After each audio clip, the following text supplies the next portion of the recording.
What's that? It says, did you masturbate? Woo! You want to answer that? Yes. I felt like I was good. Like, I can do this. Like, I'm not out here in these streets. Oh, so you you get what feel I'm like, saying? let me at least have this. Yeah. This is more, you can't take it. Like, I was like, man, like, this. If this is what's going to keep me from I hear you. going out here in these streets. Okay, I hear you, baby. I can sleep. I can sleep. I hear you. Now, on my end, I felt like, you know, when you see, like, a little glass and it has a little thing, like, in case of emergency. Mm-hmm.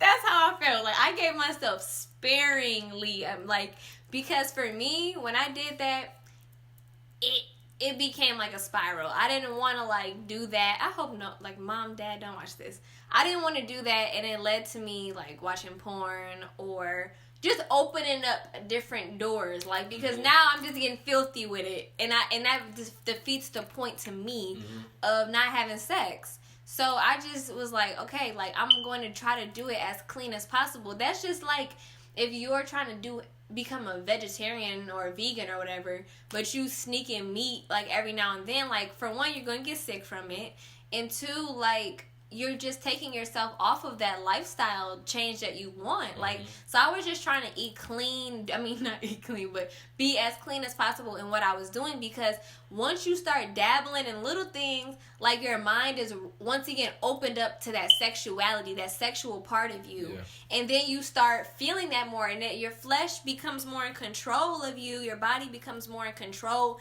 and leading you rather than your spirit. So I'm like, I'm not trying to play with that. Like, I'm just trying to, and like I said, I felt the responsibility of being the stronger one, because this was initially my idea. So I really took that responsibility serious, probably too serious at times, but it got me where I am. And so, yeah. You needed to be that.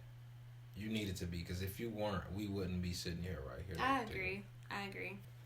What did you do to suppress your feelings and temptations? Sometimes you just got to get out of there. Go play basketball, right? Go just get away. Because if you just reset the atmosphere, if that just makes sense. Good. Reset the atmosphere. You go left, I go right. Yeah. Let's come back. And again, it's always situational. Yes, we did not add to the environment by drinking, by doing things that were going to drive us. We just knew, like, our triggers, and when that happened, we kind of just chilled out with it. Yeah, and it's good to know your triggers, because you got certain things, I got certain things. Right. Just stay away from them. Right. So get your hair cut and just come around me with it. Don't wear a jogging suit now. Girl, don't wear a jogging suit. Your bonnet, girl, do it to me. Quit playing with me. Take a question. Somebody asked us, did we sleep in the bed together? I think, like, that's a good transition question. So, you want to answer that? You answer that. Okay, so, did we sleep in the bed together? Yes, we did. And it was not all the time, but we did, because, I mean, we came from already being together, you know? Right. We already were together, and it was like, we're giving up everything now. Like, we're not going to be in the bed together. Like, I just felt like I had more control. But I feel like that also was kind of skating on thin ice. So I personally wouldn't say that you should do that, because I don't know your tolerance. I don't know you. I don't know what situation that is going to get you in. Right. So I wouldn't say, like, you should. Another question was, like, did you guys kiss ever? Like, yes, we kissed. But not everybody can handle a kiss. And we wasn't, like, kissing, like, like we wasn't kissing like that. Like, it was, like, little, like, it's like, see you later, love you. It was little pecks. It wasn't, like, trying to get it started type kissing. Don't get it twisted. Like, Justin used to even think, like, do you just have an off switch? Like, you just turn yourself off. You're not attracted to me no more now. It wasn't like that. But I had to be in such a place of, like, I felt like down here didn't even, like, work no more. I had to keep myself, I'm serious, I had to keep myself in that type of mind frame, because I'm like, I think the thing that kept me motivated the most was the fact that I was not doing it for me. The reason why I did it was for this moment right now, is to be able to show other people that it's possible, to show other people like you can do it. And I felt like anytime that I would give in, I would take away from my witness to you to say that it's possible. So that's what always kept me going, like, you know, and I just thank God that he put that responsibility on me, because it also kept me, you know, on the right track. But the times that I was like, you know, like he said, those movie nights when we was together or whatever, and I tried it, and don't think he stopped me. Like, you know, we kissed and, you know, we got to certain points, but we stopped. And Justin was the one that stopped us in the occasions that I was the one that was trying to come on to him. And so I was shocked, like, wait, what are you telling me now? It was only a couple. It was only a couple times compared to all the fighting she had to do. So when the tables were turned, I'm like, oh, wow, this is how it feels. And I think that was cool that happened, too, because it showed us that, like, not only was I strong, but he was becoming strong, too. And we both started to get the vision that we had for our lives, and we both weren't willing to give it up. Were you afraid of losing the other if they didn't agree? I felt like you answered that earlier. Yes, I was initially afraid, but I got over that fear because, like I said, I had to realize my why of doing it. Like, I was doing it not for myself. I was doing it to be pleasing to God, so that God would be proud of me. I was also doing it because I wanted to know if the person that I was with was supposed to be the one I was with forever, and I feel like this was a great opportunity to see that. And I wanted everything that God had for me, including the husband and the family that he had for me. And if it wasn't Justin, then it wasn't going to be Justin. But I wanted it to be so badly, but I trusted God enough to know that if I do this work within myself, I'm trusting you to take care of everything else that's out of my control. So if I could just do my small part, I knew that God would take care of the rest. And he definitely did. Like, he took care of all the things that were out of my control. And I still even see that to this day, like in my family, like when I can't control certain situations that I'm praying for, or I'm hoping for a certain outcome, when I just do what I can do, when I pray about it, when I live the life that God wants me to, he takes care of all the situations that are out of my control. So it's about trust with God. Trust him, believe in him, and everything else, it will work out for you. Okay, this is the last question.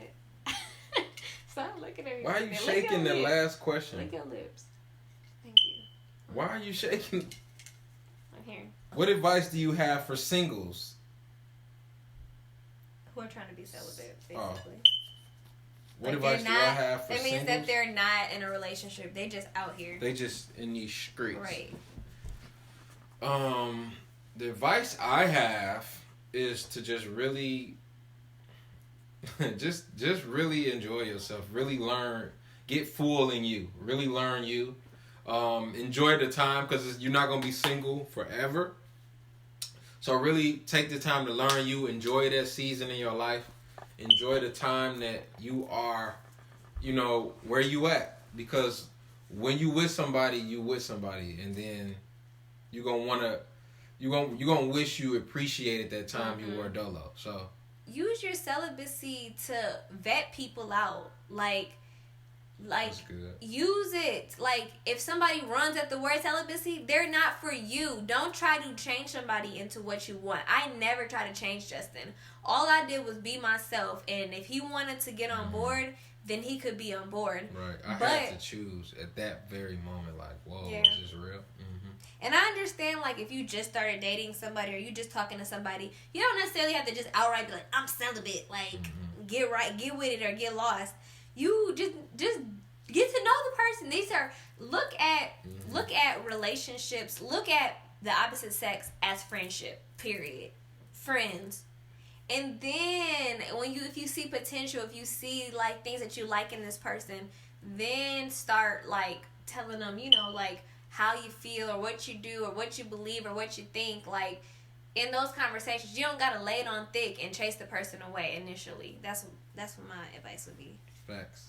Okay, so what would you say to like girls who are thinking about being celibate, who are in a relationship, like, and they want to tell their boyfriends, like, what would you say if they want to go and bring this to their boyfriend? What if their boyfriend says you no? about to have all the boyfriends. I don't care. Go ahead and be on your, what's his name, Devon Franklin. Go ahead. I say do it, because that's going to be the deciding factor on what that guy is going to do. Like, it's going to be, is he here or is he not? Yep. Because sex really blurs everything. Sex blurs your vision, your mind, communication. Like, your communication. I feel like our communication, and I think that's why I'm so happy to be with you. Period. Aww. I'm just honest in that, but I feel like our communication is what made our marriage better. Being celibate allowed us to only have our words to express ourselves. If we got mad at each other, it was pure rage. It was pure anger. There wasn't no makeup sex. There wasn't no, anything like touchy-feely. It was straight, say what you mean what you say. We got to talk this out. All we had was the phone, FaceTime. When he did finally move to Michigan to be with me, and I feel like the celibacy thing helped you move to Michigan to be with me. So, like, my thing is, it sounds harsh that I was like, either you with me or you not. But, like he said, it puts a man in a position to make a decision.